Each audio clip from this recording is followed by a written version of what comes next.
Welcome to the Two Blokes Chatting radio show on 94.7 The Pulse. Music, interviews, news, and, well, two blokes chatting. Now, here are the two blokes. Live from the Sands Golf Course, we have a quartet of Geelong Cricket Club royalty. The phone is currently in the hand of Travis Agg, who's just put one 350 metres straight down the middle, and he's very happy. Travis, good morning. Welcome to the Two Blokes Chatting radio show. G'day, Nick. How are you? Very good. Travis, in your position as Director of Coaching at the Geelong Cricket Club, there's clearly a lot going on. Pre-season would be just getting underway. You've probably got a heap of young fellas wandered down to the club to try out. You've got the old seasoned campaigners who are trying to push up a grade or two. You're sort of overlooking it all. How's the pressure around the club at the moment? Look, it's... I guess with COVID, we've had one pre-season session. We're about to have our second. But we've been able to bring in a heap of young, talented pathway players and get Lockie Field back to the club, which I guess if people know Lockie Field, you know that you're getting someone who bats, bowls and fields exceptionally well. So it's going to be an awesome asset to us. And then, you've got the younger guys like Fletcher Cousins and Vincent Hoof, Henry Melville, Ollie Peake, to name a couple. Things are going pretty well. And these are all genuine teenagers. We're talking sort of 14 to 16 years of age, and that's that key age where coming into your program is not necessarily vital to giving them the best start, but it certainly puts them in the best position to learn all the important extra bits that go with cricket, and that's the travel, the extra training, the physical aspect of it. It really is a tough program on this pathway, and it's best to get into it early. Yeah, absolutely. Brenton McDonald has just eagled the second with a chip in from about 50 metres, and Williams lost it. Sorry, a bit distracted. Understandably. 100% right, mate. He was pretty impressed with his own work, just quietly.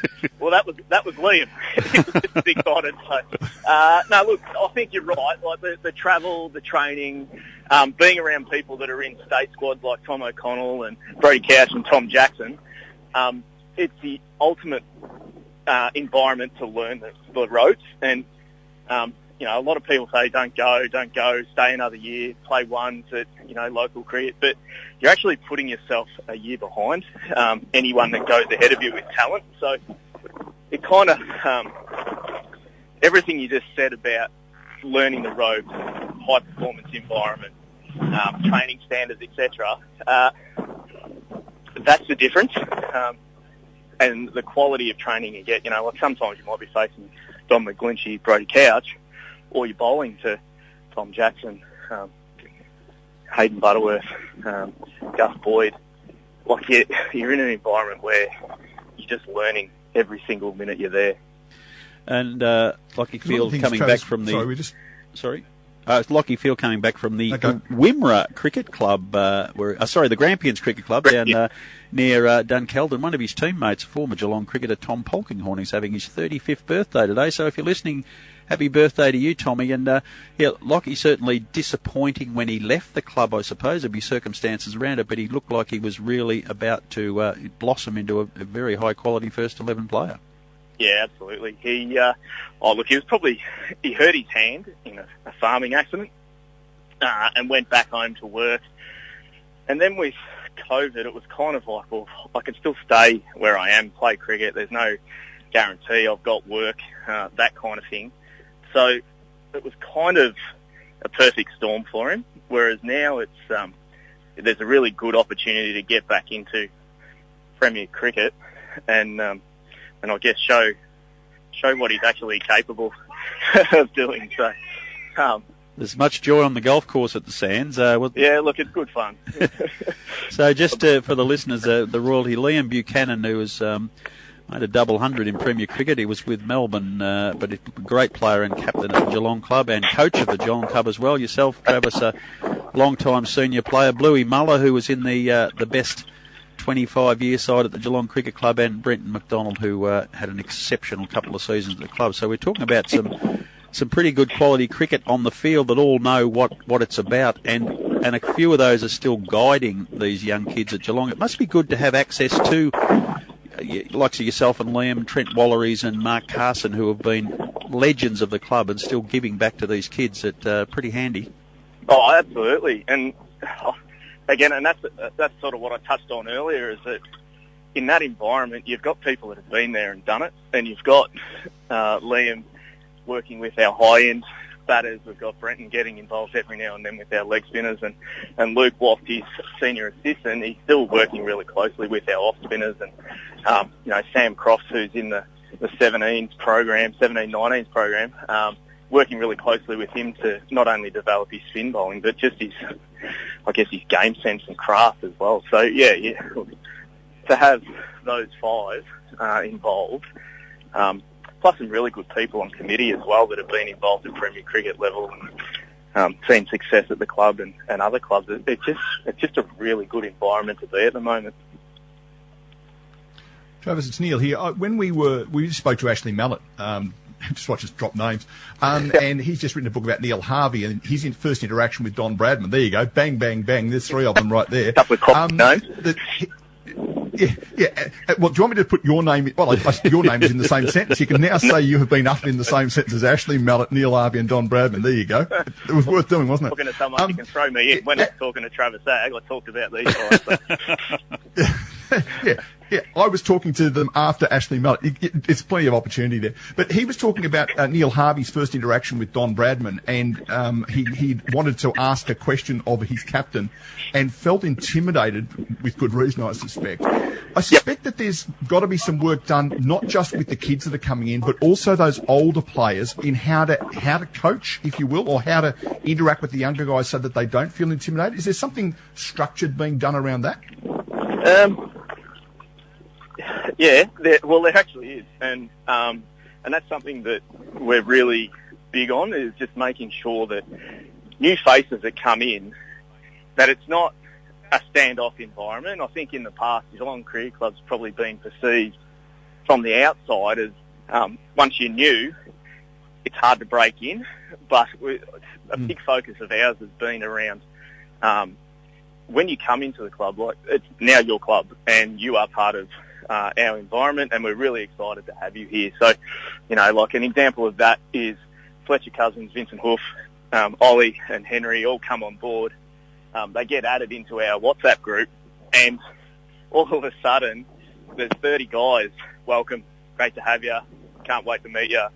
It's just really contagious, and you need your senior players driving it, because if they drive it, then all of a sudden the kid that might be sitting number 26, 27 on the list, who's a bit like, well, I want to say welcome, but I don't know what to do, but there's actually guys showing the way. It breaks down the barrier. So your point is really spot on, that you've got to make these guys feel welcome and valued and important. And a lot of, I guess, our coaches are of the same belief that, an environment that we set up is to be welcoming, to make sure that when they walk through the door that they go, yeah, this is awesome, I want to walk away. We want them to walk away from that first session going, I can't wait for the next. I think we achieved that with our first session, and I think that's what we offer is, when you come to training, you're always finding something new to do and learning something new, or you're working really hard on what you've been working on. The coaches follow up. It's not just turn up the train and have a bat bowl and go home. You're actually there getting quality guidance, an awesome experience, and then you want to come back to keep developing. So, as a coaching group, we've been really big on that this year and creating personal training plans that the coaches are fully aware of, and Speaky goes through with the with the coaches around what we want to be, what the message is, so that it's really consistent with everybody. And I think we saw the benefit of that last year, and and I think once we get up and running properly, every player at the club is going to see the benefit of that this year. Yeah, and one last one for me before I throw you back to Rob, because he can tie the ends on this conversation. But I remember talking to one of the under-18, what in those days was called the TAC Cup in the Australian rules stuff, the elite kids coming through. And I remember talking to one of the coaches and he's saying one of the hardest things that he has to deal with is the fact that there's some kid has to play in the back pocket who has always played on ball or centre half forward for their local team. Because typically, if you're bringing together kids from 15, 20, 30, 40 different teams, you're going to only get the best and second best player. The kids that you've just mentioned are obviously going to be the best and second best player in their club. How do you adjust their mindset that says, I'm not the one that has to carry the team, or I'm not the one that bats at number 3, or I open the bowling? How do you deal with that change of mindset for the kids? Look, we don't try and change their mindset, actually. We actually want them to be wanting to be the best player. We want them to want to bat at 3 or open the bowling or keep... We want that mindset. But you temper that by saying, this is how you get there, and this is what we want to work with you on, so that you become a first 11 player at our club. And this is how we think it might go, but keep talking to us. If you feel like that's not the message you want, or it's not resonating, let's chat, let's work through it, sit down with a coach, build relationship with the coach, build relationship with your captains, and I think we're achieving that. So, look, I want every kid that walks through the door to want to be the best, and our coaches want that to happen. Because, cricket's a funny game in all sense of the word, but it's so individual performance-wise, but it really affects your team. So it's about knowing what your role is, what we expect of you in your role, and how we want you to go about it, and then trying to actually put that into play game day. And look, if it's not successful, but you're actually trying to put those things into play, then we're going to be really happy because we're seeing development and progress. And it might not translate into performance numbers, but it's going to set you up to be really successful at the high grade. So that's probably the bigger challenge. How do you set a kid up to play at the higher level? And are they willing to come in and take on board the feedback and go with it and trust the coaches, which pretty much every kid that walks through the door now, that's our expectation, and they're in high-performance environments and they're getting similar feedback, so we're working with them as well. Only got a little bit of time left, mate, but important question. You've got the bottom end of the club looking really good. After 2 seasons of runners-up and desperately disappointing preliminary final loss, this is a very important year for the club, but you're starting off minus 900 runs with Eamon Vines heading to Tassie. Firstly, the club's view on that, or your coaching position view on that, and also, do you have those 900 runs confidently covered, do you believe?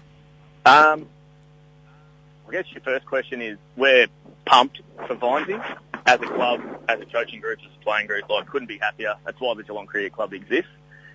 It's for players to come and develop and potentially get opportunity at the higher level. So for Eamon to be targeted by Tasmanian cricket, it's exactly why we exist.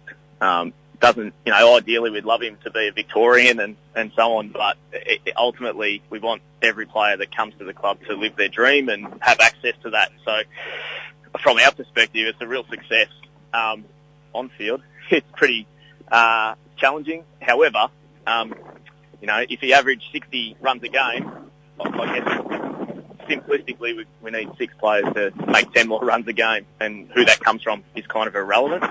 But as I said, we bring in Lockie Field. There could be a couple of young blokes, Liam Blackford, Jack Riding, Dinesh Mehta, that could really come in and play roles for us and be a really good fit for our team. I think what it does do, it actually makes us more dynamic, because there's not that expectation from the opposition that you get Vines, you win. Yeah. It's actually, they don't know enough about us now. Yeah. They might know Butterworth and Jackson, but Jacko is, in my mind, probably one of the better batters in the comp. Didn't have a great year last year, but this year he might step up and become Vinesy. And Gus Boyd. So it's exciting. Yeah, I was just going to say that selling the concept to the playing group that you've just delivered to me is probably pretty easy, because I imagine that they're just as excited for Eamon as you are, and realise that it just comes back on each of them to do their bit. Yep, 100%, and that's been our message from the minute we found out Vindsy was on the move, and the conversations with players around how we see them improving and being a bigger benefit to the club. So, excellent. Yeah, it's awesome. Get back to your golf, mate. Really appreciate your time. Hopefully we'll be able to tap into you a little bit closer to the season and through it. But again, I thank you and your club for being available to our humble little radio show. It's great, and hopefully we'll spend a lot more time during the summer. Awesome. Anytime, Nick. Thanks. Thank you very much, Travis Agg, Director of Coaching, the Geelong Cricket Club.